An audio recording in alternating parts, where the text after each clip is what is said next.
topics here, I wanted to go over your background with you to establish for everybody listening who you are. And it's pretty obvious that you have a multitude of abilities and a stellar track record that's continuing. And so that sets the foundation for our next discussion. You started to become interested, and I would like to know the story, in unidentified aerial phenomena. And that's definitely a lateral move from your other interests. And so I'm very curious about all of that.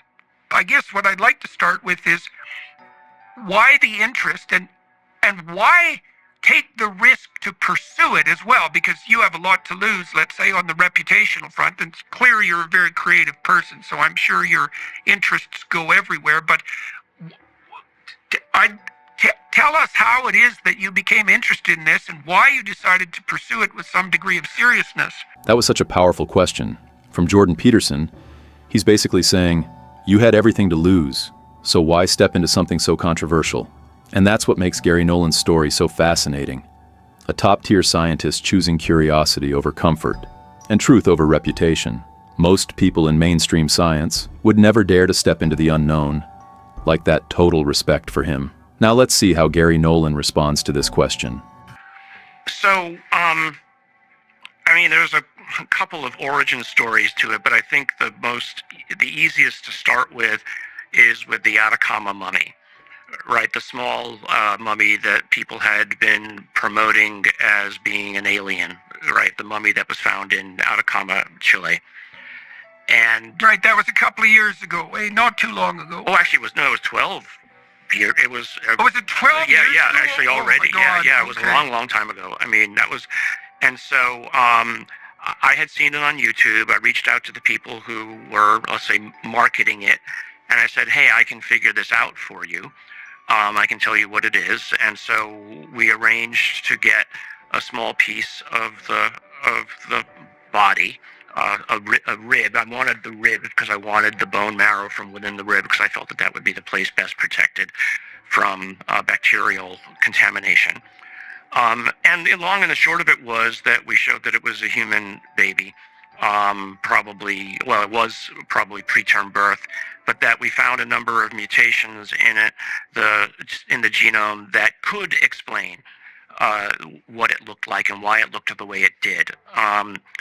And so, when a movie came out regarding that, circa 2012 or so, it was like sending up a flare to two sides of the world. One, the people who didn't like that I was debunking the alien. So I became an instant symbol of dislike. That's such a brilliant and grounded answer from Garry Nolan. Instead of jumping to conclusions or chasing hype, he went straight for the science. No emotion, just evidence.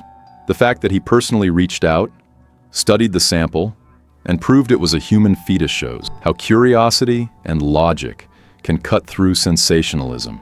It's wild how, by simply telling the truth, he became both respected by scientists and disliked by conspiracy believers.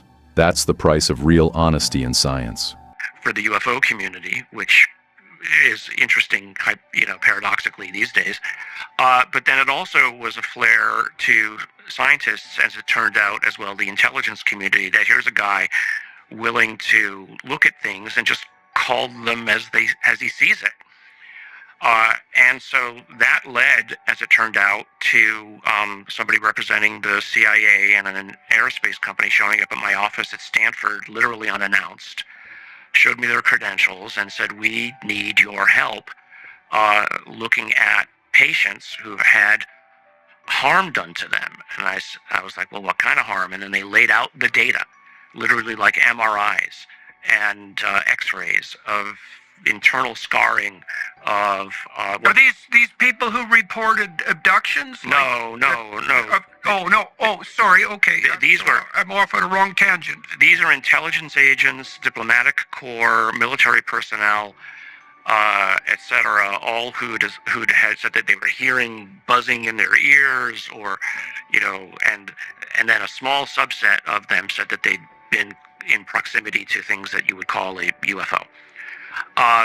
So I thought it was a joke at the beginning, especially when they mentioned the UFO stuff, because I had no intention at the time of going back and doing more alien research after the Atacama mummy escapade, and so they had come to me. I mean, why come to me? Well, one, I was willing to talk to people about this stuff, but two, they wanted to do blood analysis of the individuals who'd been harmed as part of a complete medical workup. And so they'd asked around and they said, well, who does the best blood analysis? Oh, you need to go talk to this guy, Nolan at Stanford. He has this thing called CyTOF that can do the deepest analysis of blood that, currently today and still. This part is absolutely mind-blowing. Garry Nolan is saying that after his controversial stance, people from the CIA and an aerospace company literally showed up at his Stanford office. That's not a small thing.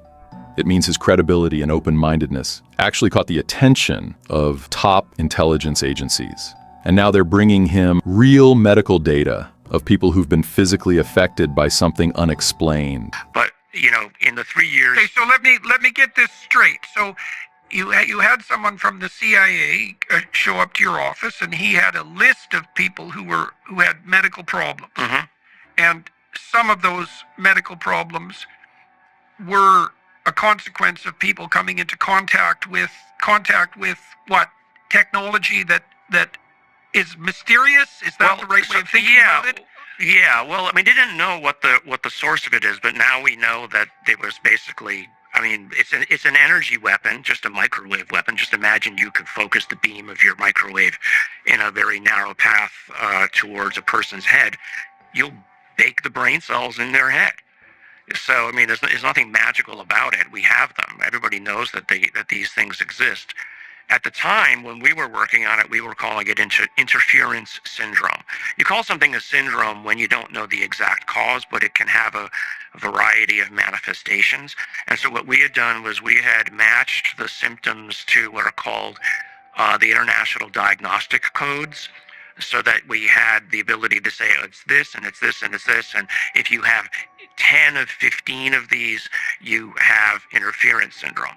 So at the same time, somebody was figuring out what Havana syndrome was, and it turned out that our set of symptomologies matched perfectly with the Havana syndrome ones for most of our patients. We were able to hand all of that over to the U.S. government, and I've worked with Senate staff and others, on that, and that's something I can't talk much about.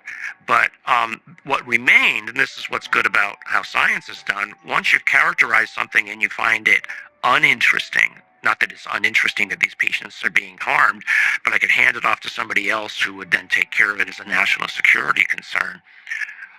What was left on the table were the oddities, and those were the people who had gotten close to UAP. They claimed, at least some of them.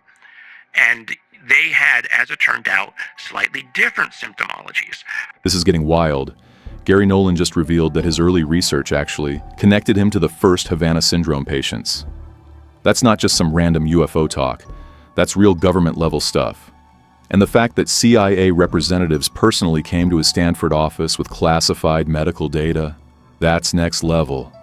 You can literally see how Nolan went from debunking alien myths to working on mysterious tech affecting real people's health.